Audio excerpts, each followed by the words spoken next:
Welcome back to my channel. The advanced का exam जो 17 मई 2026 को है वो आप देने वाले हैं, तो आपको इन पॉइंट्स को ज़रूर कंसिडर करना चाहिए। नंबर फर्स्ट ये है, आपको 1 वीक पहले, एटलीस्ट 1 वीक, या आप जब भी ये वीडियो देख रहे हैं, एग्ज़ाम से कुछ दिन पहले भी आप देख रहे हैं, एक दिन पहले भी देख रहे हैं, तो आपको इन पॉइंट्स को ज़रूर कंसिडर करना है। सबसे फर्स्ट, एग्ज़ाम से एटमोस्ट 1 वीक पहले आपको ना ही कोई न्यू क्वेश्चन अप्लाई करना है, ना ही कोई न्यू फॉर्मूला पढ़ना है। आपको सिर्फ जो आपने पढ़ रखा है वही रिवाइज करना है।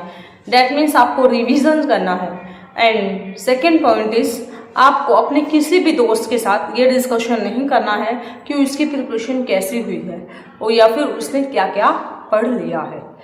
ये गलती बहुत स्टूडेंट्स करते हैं, वो अपने दोस्तों से डिस्कस करते रहते हैं कि तूने कितना पढ़ लिया, वो तो इस तरीके से आपको डिमोटिवेशन होता है। वो बोल देगा कि मैंने तो इतना सिलेबस पढ़ लिया, तो इससे आपको लगेगा कि आपने कुछ भी नहीं पढ़ा है।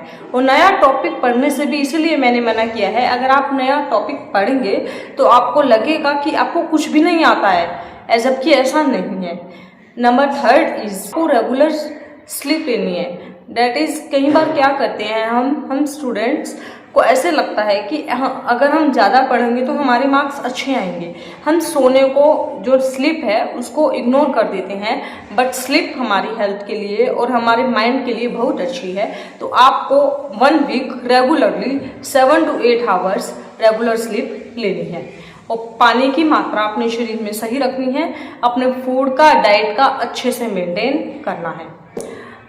नेक्स्ट पॉइंट इज, आपका जो एडमिट कार्ड है वो आपको जब भी वो आ जाए तभी आपको अपने पास निकलवा के रख लेना है, ताकि लास्ट मोमेंट पर आपको वरी ना हो। कुछ पॉइंट्स जो हैं आपको बिल्कुल एग्ज़ाम डे से पहले दिन बिल्कुल फॉलो करने ज़रूरी होते हैं। कई स्टूडेंट्स की आदत होती है कि एग्ज़ाम से 2-3 दिन पहले ही वो बहुत ज़्यादा पढ़ने लगते हैं। आपको ऐसा नहीं करना है। एग्ज़ाम से एटलीस्ट 1 डे आप ना ही पढ़िए। मैं रिकमेंड करूँगी कि आप ना पढ़िए, क्योंकि मैं एग्ज़ाम से फर्स्ट डे पढ़ना प्रेफर नहीं करती। क्यों?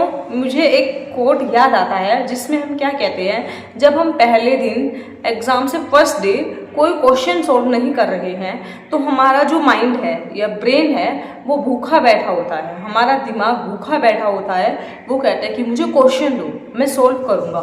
जिससे कि जब आप जेईई एग्ज़ाम में एक दिन के बाद क्वेश्चन सॉल्व करने लगते हैं तो माइंड को थोड़ा रिलैक्स फील होता है और उसे लगता है कि हाँ, अब मुझे क्वेश्चन सॉल्व करना है, मतलब वो फ्रस्ट्रेटेड नहीं होता है। तो आप रिलैक्स माइंड से अच्छे से क्वेश्चन कर सकते हैं। अगर पॉसिबल हो, आप जब भी ये वीडियो देख रहे हैं और अगर आप मेडिटेशन नहीं करते हैं तो मेरे कहने पर आप हर रोज़ एटलीस्ट 30 मिनट मेडिटेशन करिए। अगर आप को नहीं पता है मेडिटेशन कैसे करते हैं या फिर आप मेडिटेशन नहीं कर पाते हैं, तो आप कोई भी मंत्र या फिर कोई भी ऐसा सॉन्ग जो आपको पसंद हो, जैसे कि मैं गायत्री मंत्र चलाकर अच्छे रेगुलर पोज में बैठकर गायत्री मंत्र का उच्चारण करना पसंद करती हूँ। तो 25 मिनट्स का गायत्री मंत्र जो 108 टाइम्स है वो रेगुलरली 1 वीक अगर आप करेंगे तो आपका माइंड थोड़ा रिलैक्स होगा। आप यह ट्राई कर सकते हैं। और जिस दिन आपका एग्ज़ाम है उस दिन आपको अपने आप को खुद को काम रखना है, क्योंकि क्या होता है एग्ज़ाम डे वाले दिन हमें बहुत वरी रहती है। अगर आपके साथ ऐसा हो कि आपको स्ट्रेस हो रहा है या फिर आपका जो माइंड है वो शांत नहीं हो रहा है, मैं क्या करती हूँ, मैं हनुमान चालीसा चला लेती हूँ, उसको लूप में चला लेती हूँ। जब तक मेरा माइंड, मुझे लगता नहीं कि काम हो गया है, तब तक मैं उसे चला कर रखती हूँ। आप भी इसे ट्राई कर सकते हैं। अगर आपका स्क्रीन टाइम ज़्यादा है या फिर आपकी जो क्लासेस हैं वो आप फ़ोन से ले रहे हैं या आप फ़ोन या मोबाइल यूज़ करना प्रेफर करते हैं, तो मैं आपको रिकमेंड करूँगी कि 1 वीक बिफोर एग्ज़ाम अपना स्क्रीन टाइम भी कम कर दीजिए।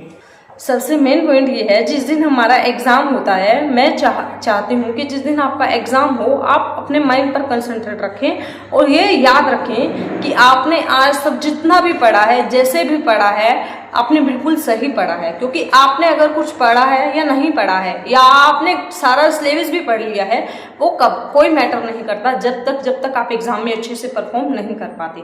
अगर आप एग्जाम में अच्छे से परफॉर्म करना चाहते हैं तो खुद को बार बार यही याद दिलाते रहें कि आज का दिन मेरे लिए बहुत खास है, आज मेरा ये एग्ज़ाम बहुत अच्छे से होगा। अपने वर्जिश को सही करने के लिए आप ये बात खुद से दोहरा सकते हैं कि मैं एग्ज़ाम में अपना बेस्ट दे रहा हूँ, या मैं एग्ज़ाम में अपना बेस्ट दे रही हूँ, या फिर मैं अपने एग्ज़ाम में अपना बेस्ट दूंगी।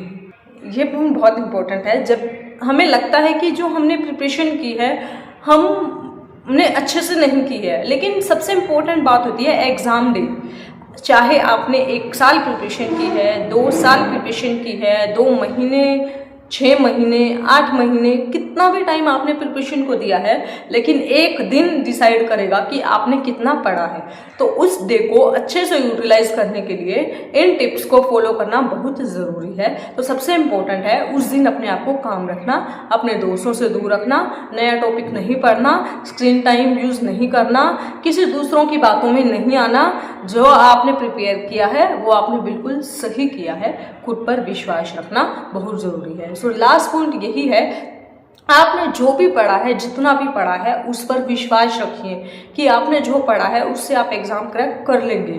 तो अपना माइंडसेट यही रखिए, अपने आप को ये बात दोहराएं कि जो भी होगा अच्छा होगा, मैं एग्ज़ाम में अपना बेस्ट दूंगा या दूंगी। तो ये चीज़ आपको एग्ज़ाम में अच्छा परफॉर्म करने में मदद करेगी। तो यही थे मेरे टिप्स जो मैं आपको देना चाहती थी। बिफोर एग्ज़ाम आपको फॉलो करने चाहिए। तो थैंक यू। आपको इनमें से सबसे अच्छा टिप्स कौन सा लगा ये मुझे आप कमेंट में बताइएगा। तो मिलते हैं नेक्स्ट वीडियो में। बाय।